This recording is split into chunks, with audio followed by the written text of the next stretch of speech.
Good morning and welcome to Notebook and Nurture. This is Elaine, and today I'm going to show you how we do Book of Centuries in our homeschool. So, without further ado, let's start. So, this is our binder for our Book of Centuries. We've been using this since second grade. It used to look like this. Okay, so in second grade, we had a binder for Book of Centuries. It had the same label like this, and then my son's face, and it's actually very girly because it's mom's binder. But anyway, for third grade, this is what the label looks like. I have not created the front covers yet, but I'll show you what's inside. So when you open this, you'll see the cover page. First of all, our Book of Centuries is a PDF file that we got from livingpress.com. It's free to download, okay? So what I did was, okay, let me backtrack first. So in first grade, I got this idea of notebooking from some homeschool moms here on YouTube. One of them is the mom from Home Sweet Homeschool, and then the other mom who notebooked like this is, I think, Ellen Fisher. In one of her homeschool videos, they showed a binder with laminated notebooking sheets. So they did not use, I'm not sure if they're still doing this now. So they did not use like notebooks like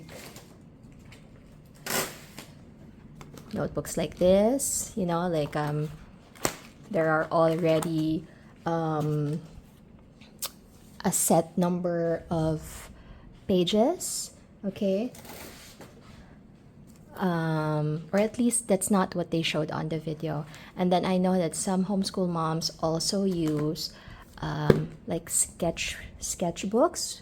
We use sketchbooks also for a different purpose, but the binder that they showed was like a 3-ring binder with laminated sheets. So the kids work on individual pieces of paper first. They notebook, they draw, they write their narrations there, and afterwards they laminate it and then punch it and put them on their inside their 3-ring binder. So actually, sorry, I will show you first how we do the notebooks, the binder notebooks. I really don't know what to call them, but it's just, this is how it looks like, or this is how it turned out for us, okay? So this is second grade. First grade is on the shelves now, archived, but this is basically what it looks like. So actually in second grade, I had 3 binders, one for narrations and assessments, one for our photos, and one for Book of Centuries. Okay, one for photos and artwork, that's one binder, one for narrations and assessments, and one for Book of Centuries, which is this one. Okay, so it looks like this. So it's laminated. Okay, so for instance, this one is him drawing like a cave art drawing. Okay, so sometimes we work on it landscape, yeah, in a landscape orientation. Sometimes we do portrait. Okay, so the photos that we took from second grade, I've put them all here. I wasn't very good at doing this in second grade, but I still have the photos in my phone from second grade, and I can do this again when I have the free time. So every week I have this collage of our photos from our homeschool and laminated. I have a video of this. I forgot the title. Okay, so anyway, so those are for the photos. And then again, we go back to the artwork. They're also laminated. This is a short narration of Mike Mulligan and the Steam Shovel, a science lesson on a balanced diet, eye anatomy, and okay, so maybe in a different video, I'll show you our notebooks, our binder notebooks from first and second grade. The focus of the video now is our Book of Centuries.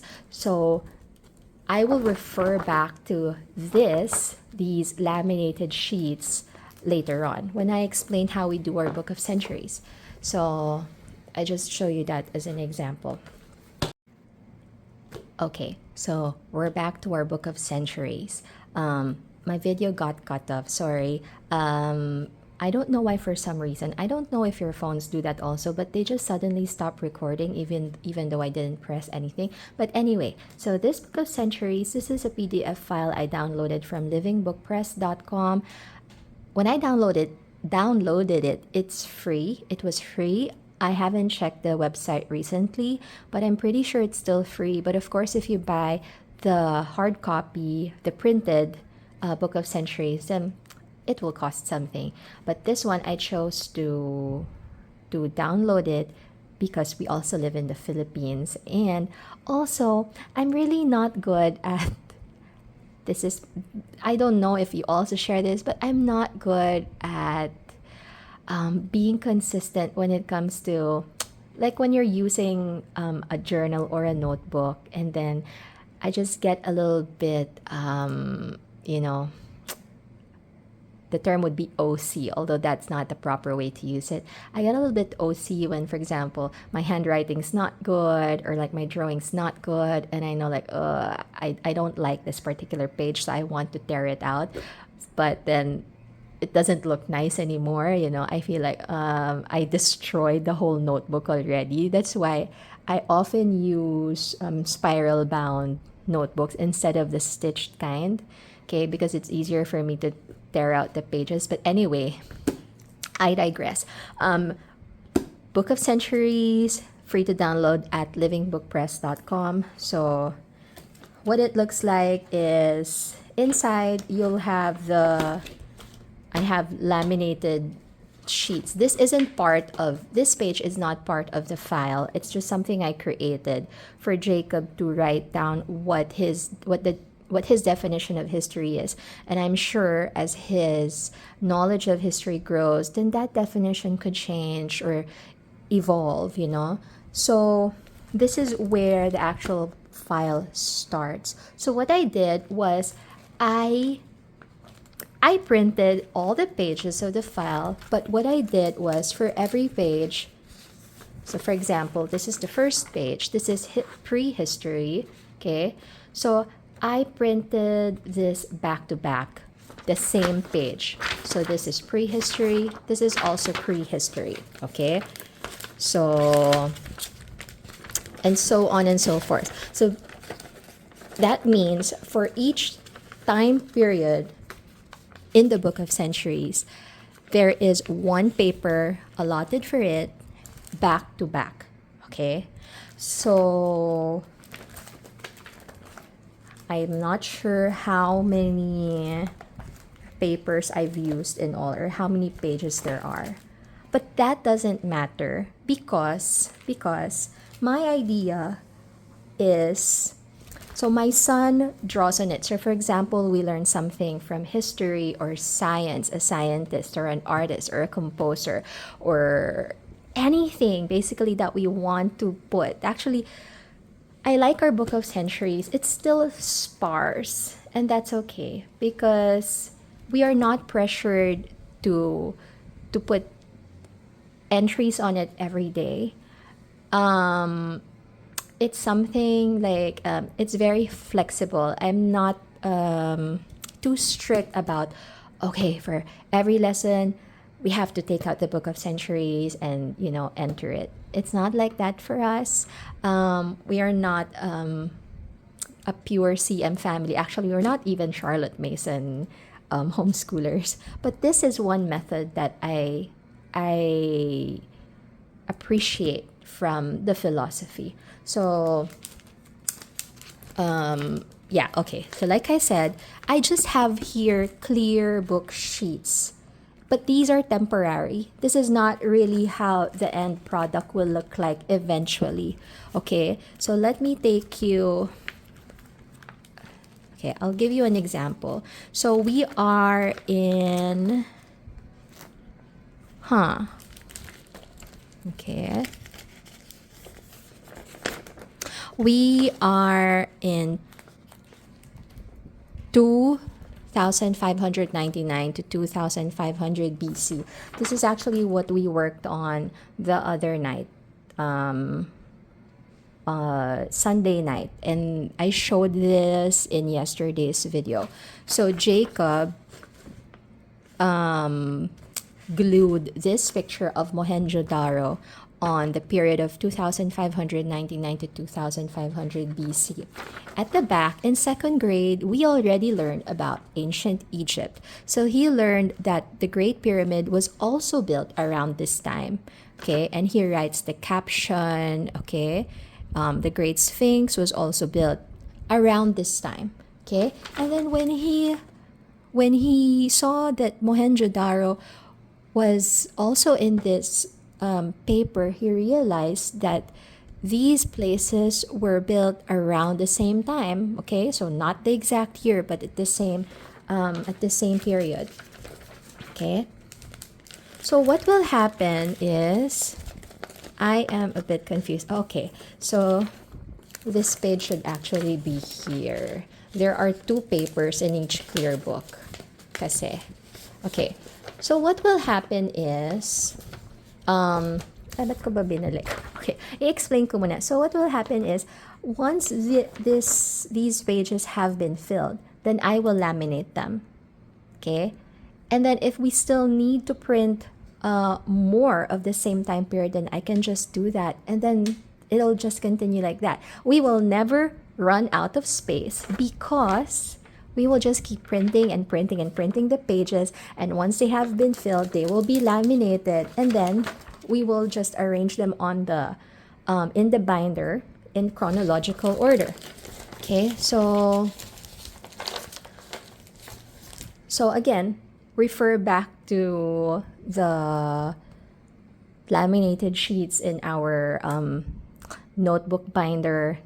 I really don't know what to call them, but they're just basically binders. Okay, so there. So let me take you to the very start of what he started to put into his Book of Centuries. Sometimes he draws, and sometimes we just print pictures off the internet, and those are not Creative Commons pictures. We get them from various websites, but then again, we're not using them commercially. Okay.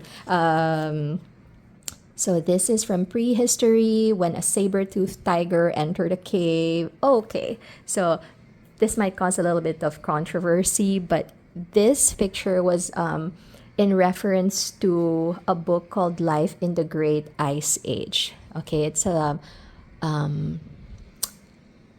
it takes a biblical worldview of history. Okay, and then so these are like heavy stone tools, cave paintings, and then we have here King Narmer, who united north and south, the upper and lower kingdoms of Egypt, and then King Djoser, the Step Pyramid, and Imhotep, and then again I've showed you that already. This is a sauce boat from Heria, a lion of Mari. This was when we were studying art and some of the pieces, the artifacts from ancient times. And then Abraham travels to Egypt. Okay, now if we weren't doing history in our Book of Centuries, I'm sorry, but I'm really not good at this. I wouldn't have known that the Great Pyramids were built before Abraham traveled to Egypt, because I just grew up thinking that Abraham was so older than the ancient Egyptians, and I mean the pyramids and all of that. But because we're doing this, I learned that too. In 79 between 1799 to 1700s, Hammurabi BC, Hammurabi's code was created. And then between 1599 to 600 BC, it was the Vedic period when the Vedas were written. So what we do is, if the time period is too vast, okay, so it's in the sources say that it's from 1599 to 600, then we take the earlier time period. Okay. Hatshepsut, and the mission to the land of Punt. For this lesson, we used On the Shores of the Great Sea. Okay, so since we are only in ancient Egypt, and the thing is, for like our normal read alouds, and this is what I need to improve on, sometimes we don't, we're unable to put it on our book of centuries. So like, for example, even if he has read books from these time periods, we don't put them here yet, although we should. Okay, we should. So let's improve on that in third grade. And okay, so the earliest entry after that is Giotto di Bondone, Italian artist, and we just studied him last week. And then here is one of his famous paintings. And then you have Michelangelo and La Pieta. And then here's Sistine Chapel. This is Christian Huygens, okay? This is from our science lesson. He was the one who calculated how far the Earth is from the sun. I don't know how to pronounce his surname. I'm sorry, I'm gonna check on that again later. And then here, the Rosetta Stone was discovered in 1799, I think. Yeah. And then Beethoven was born in 1770. He composed Moonlight Sonata in 1801, or he finished it in 1801. Louis Braille was born in 1809. Frédéric Chopin was born in Poland in 1810. The Braille alphabet was developed in 1824. Okay, so it's a mix of like drawings and pictures. When he's in the mood to draw, he will say so, and he will draw. Pablo Picasso, born in Spain in 1881. Beatrix Potter publishes Peter Rabbit in 1902, not her birth year, okay? The Lady of Fatima meets the children for the first time on May 13, 1917. Okay, so we are Marian devotees. We are a Catholic family. That's why that's important to us. And that's the thing about Book of Centuries. Our Book of Centuries is that we are putting in our book the events that are important to us, that are personal to us. Okay. And he loves Lego. So he knows when the Lego group was founded. That was in 1932. And around the same time, okay, in 1937, Pablo Picasso finishes The Weeping Woman. And Mike Mulligan and his Steam Shovel was published by Virginia Lee Burton in 1939. One of our favorite books ever. Okay. In 1969, Apollo 11 launched. So there are still so many blank pages, but I'm sure that we will fill this up in no time. Okay? And of course, Jacob Ezra was born on June 19, 2017. When he saw this Book of Centuries recently, he's like, "Mommy, I want to remove that," because he drew himself with a booger on his fingertip. And I'm like, "No, we are not going to erase that. You will remember that forever." So it ends at 2041 to 2050 AD. Okay? And the idea is the child should, even into his adulthood, maybe he would want to put other stuff here on the Book of Centuries. So that is it. I am not an expert on Book of Centuries, but for me, I'm an expert at having fun in our homeschool, and this is fun for us. And also, it satisfies like my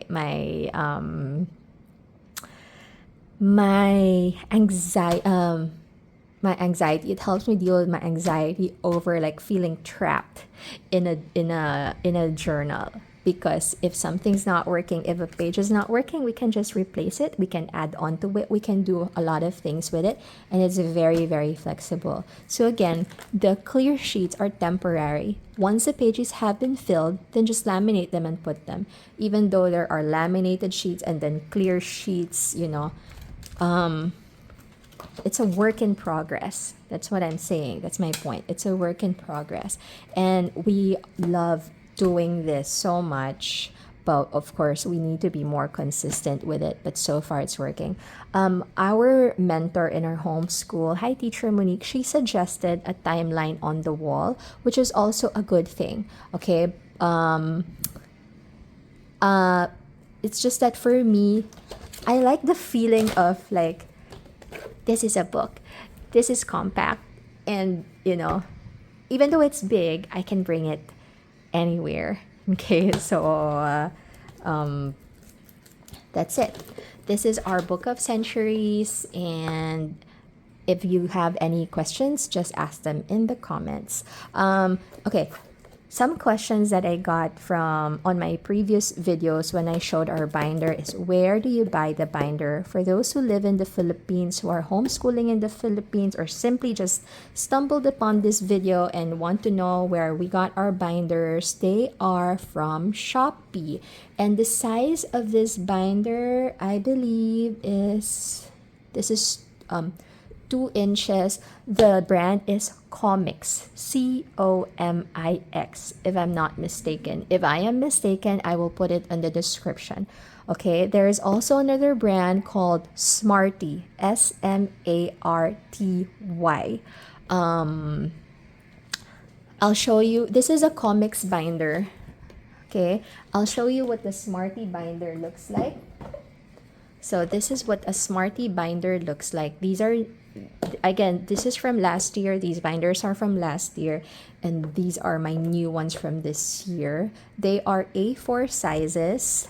And personally, I just like the quality of Smarty better. It's just that last year, I wasn't able to find white Smarty binders. So this year, just to mention it. So this year, I've separated the subjects. For the past 2 years, first grade and second grade, all our notebooking pages were stored in just one binder, apart from our Book of Centuries. But this year, I have a binder for language arts and Latin, world history, geography and civics, everything related to Philippine studies, nature study, culture, history, and geography, STEAM. Okay, so if you're gonna ask me where I got my labels from, I just made them on Canva, and it's not even a premium Canva account. So there. So I have one binder for each because I think that we will be doing a lot more notebooking pages this year. That's why. Anyway, here is my son now. It's okay. I'm done now with the video. I haven't started my day yet. Oh, you should start your day and brush your teeth already. Be careful with our door. Yeah, okay, I remember you were asking if I could bring this down. Okay, it's already here on the table. Okay, I'm not taking a video of you, but do you enjoy, I'm not taking a video of your face, but do you enjoy looking back on what you've done? Yeah.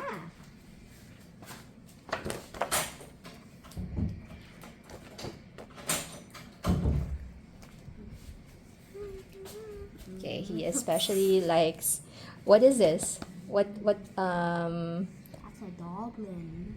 A goblin? Okay, I need to work on this from second grade and I need to work on third grade. I need to be more consistent with that. Anyway, we'll see you on the next video. Bye.